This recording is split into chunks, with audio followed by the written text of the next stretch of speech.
Welcome to Together With Rise, the podcast where we amplify the voices of those fighting for a more just and equitable world. I'm your host, Dennis Bravo. I'm Erica Magalion. Kirk Stanitan. Today, we're diving deep into the power of collective action. We'll be joined by a diverse group of activists, each passionate about a different social justice cause who are coming together to create meaningful change. First up, we have Erica, a young and passionate advocate for animal welfare. Erica, thanks for joining us. Can you tell us a bit about your work and why you believe in collective action is crucial? Thanks for having me. I'm dedicated to improving the lives of animals, especially those in shelters. We need to raise awareness about the cruelty animals face and work together to create a world where all creatures are treated with compassion and respect. Unfortunately, many animals endure harsh treatment, including being kicked, beaten, burned, and in some cases, slaughtered in brutal ways known as katay.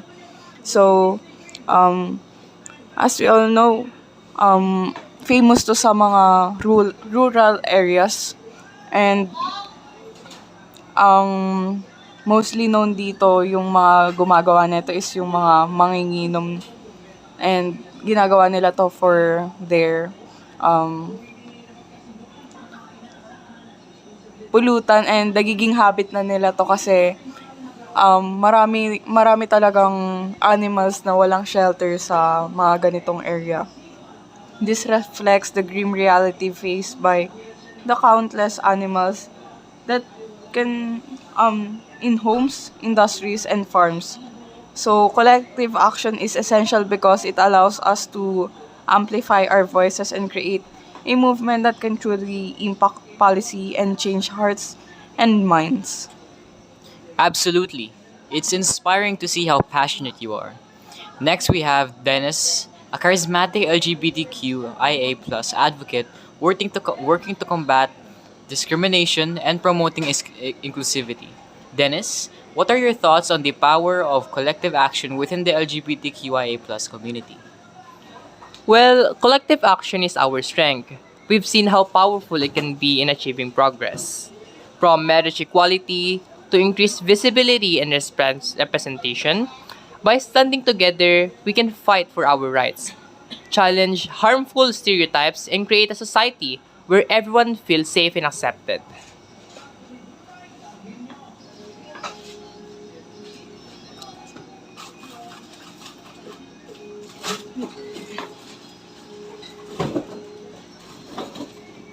It's clear that collective action is driving force for positive change. Now, let's hear from Kirk, a student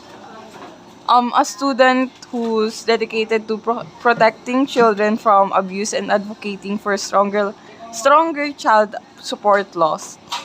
Kirk, how does collective action play a role in your work? We need to create a network of support for abused children and their families. By working together, we can raise awareness, advocate for stronger laws, and provide resources to help children heal and thrive. So, child abuse naman is very relevant in our society. Throughout history, we think na yung physical aspect of disciplinary is like well known naman, 'di ba? It's used a lot throughout history, and we fail to recognize its effect on the children in their thoughts on life and overall their mental and physical health. So, yun nga. Collective action is about building a community that protects and empowers our most vulnerable citizens. It's inspiring to hear how these diverse voices are coming together to create a powerful force for change. Let's take a quick break and we'll be back with more and for our incredible guests.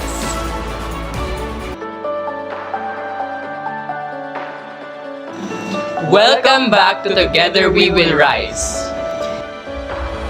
Clancy, you've been working tirelessly to preserve your culture and fight against systemic injustices.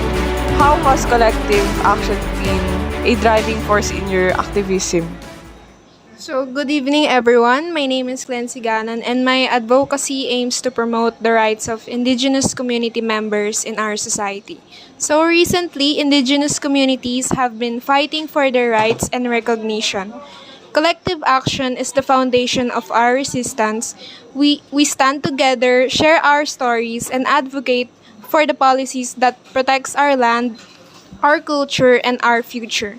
Indigenous people's right advocacy highlights the promotion of self-determination, cultural preservation, land restitution, and environmental protection for native communities. So overall, ang highlight ng advocacy nito is nagpo-promote ng rights ng indigenous community members in our society. So this advocacy aims to spread awareness, to implement some programs and events that support the indigenous. So welcome to our advocate for autism awareness. Welcome Gerald Miguel Reyes. So ano masasabi mo sa nire-raise mong awareness about autism? So hi everyone, my name is Gerard Miguel Reyes and my advocacy is about autism awareness. So yung masasabi ko regarding autism is that worth it silang ipaglaban kasi hindi nila kayang ipaglaban or bumoses regarding sa disabilities nila. So start tayo sa brief information about my advocacy. So yun. We need to challenge misconceptions and stereotypes about autism. By sharing our experiences and advocating for better resources, we can create a world where neurodiversity is celebrated and everyone feels included and supported. Witnessing the cruelty, how people mock them, and exclude them in their daily interactions only pushed me to advocate for this cause, autism awareness. Autism is something that is really close to my heart, and I am greatly influenced by the Miss Universe Philippines 2023 Michelle D. This advocacy had opened my eyes to the inequalities that they receive from society. I had witnessed how my classmates used the word autistic as an insult, and witnessing these things are excruciating. That's why I advocate for this. This is something that people failed to consider and understand. And through this, I would want to take the opportunity to educate them, to spark change, and foster a better environment wherein autism is recognized, considered, and accepted. So, ayun po. Thank you. Oh, thank you very much for that inspiring word, Mr. Miguel. So, let's now welcome our advocate, King Lares Prudente, about his advocacy on environmental conservation. So, King Lares, what can you say about your conservation advocacy about the environment? So, hello everyone. First, I would like to thank you for having me here. And I'm King Lares Prudente, and I'm here to discuss my advocacy, environmental conservation. So, as we know naman, climate change is a big global problem that continues to worsen.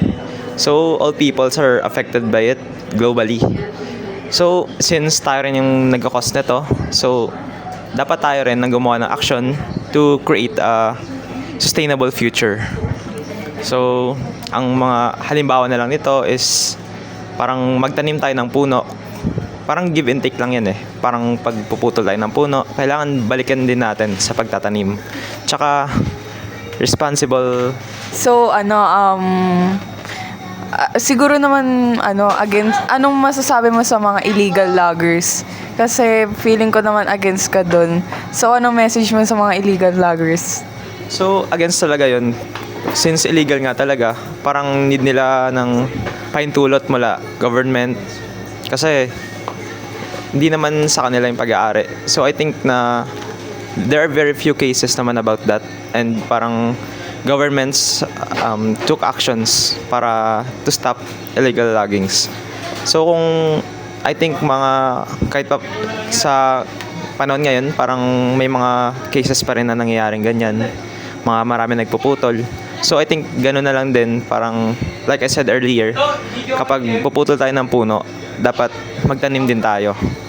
Parang tsaka other actions po nito is parang to take care of our nature, our proper waste management, tsaka meron din tayong mga batas na regarding sa environment natin. Parang kagaya ng every barangays may mga truck ng basura na dumadaan sa bahay natin na iba-iba siya, parang every Monday may biodegradable, non-biodegradable, tas recyclable. Tsaka ayun, these efforts can create a stronger impact to encourage more people to work together to protect the environment. Parang everyone can make a difference. So together, even small actions can lead to a better future. That's all po. Thank you. Thank you, Mr. Prudente, for sharing your valuable and inspirational insights regarding your advocacy on environmental conservation. And stay tuned for the second episode of this podcast, which would be posted again on YouTube. And stay tuned.